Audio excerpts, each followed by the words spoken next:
শুভ সন্ধ্যা বন্ধুরা।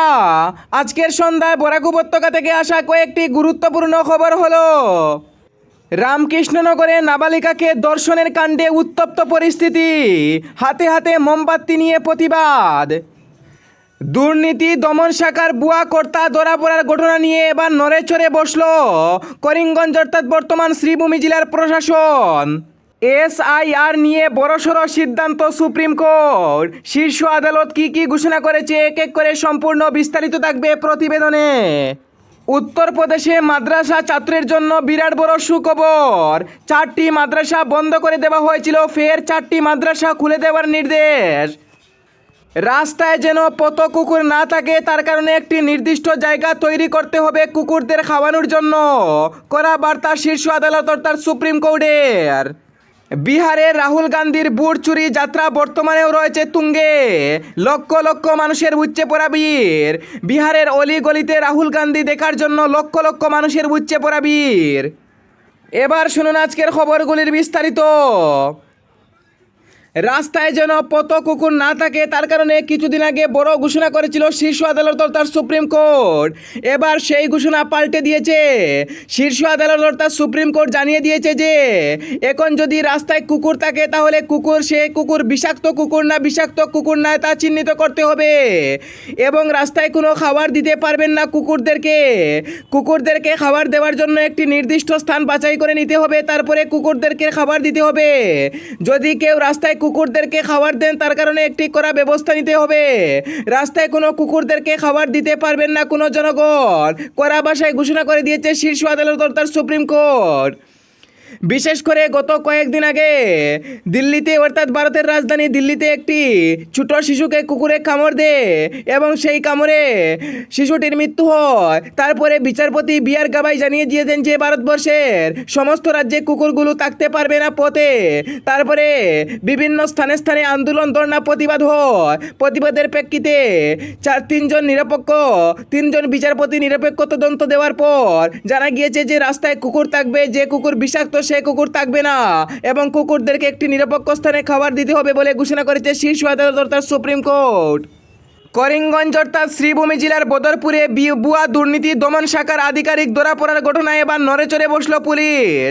করিমগঞ্জ অর্থাৎ বর্তমান শ্রীভূমি জেলার বদরপুর বাঙ্গাবাজার সংলগ্ন কনকলস গ্রামের বাসিন্দা জুবর আহমেদ ভুয়া দুর্নীতি দমন শাখার আধিকারিক বলে চিহ্নিত করা হয়েছিল।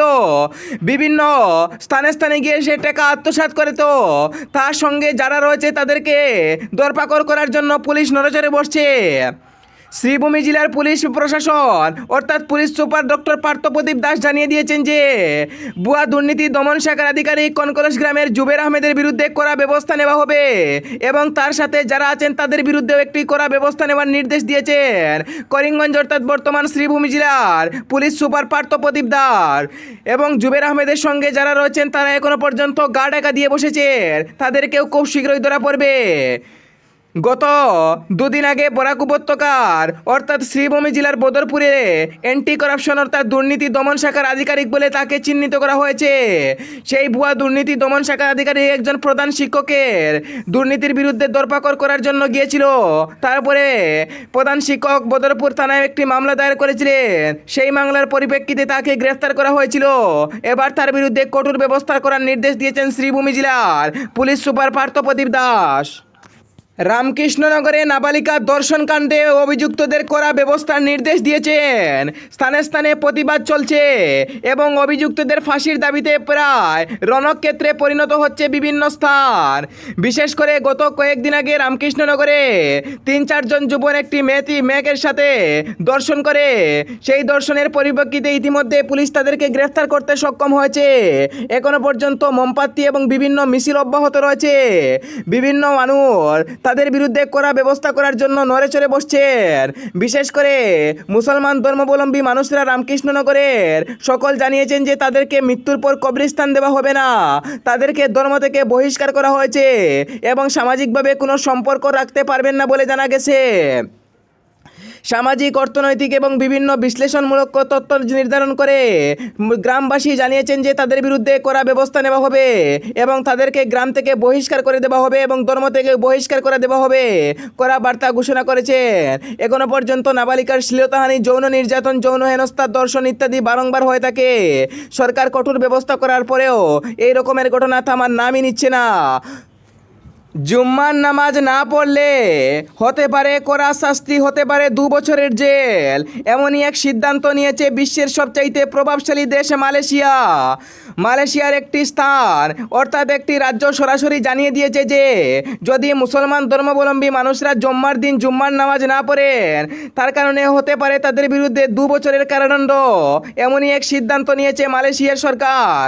মালয়েশিয়া সরকার সরাসরি জানিয়ে দিয়েছে যে যদি জুম্মার নামাজে কেউ না যান তাহলে হতে পারে 50,000 টাকা জরিমানা, 2 বছরের জন্য কারাদণ্ড। এমনই সিদ্ধান্ত নিয়েছে মালয়েশিয়ার একটি রাজ্য। তা নিয়ে মুসলমান ধর্মাবলম্বী মানুষরা বিপাকে রয়েছেন।